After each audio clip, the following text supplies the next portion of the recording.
ولا تحاضون على طعام المسكين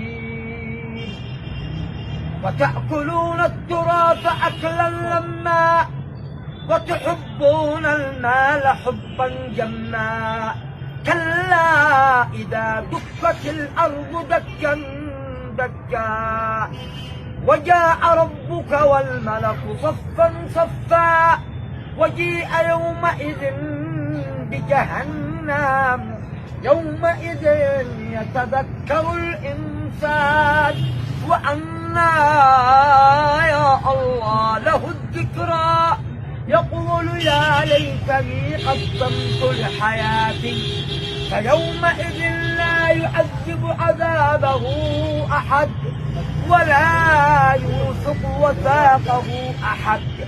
يا أيتها النفس المطمئنة ارجعي إلى ربك راضية مرضية.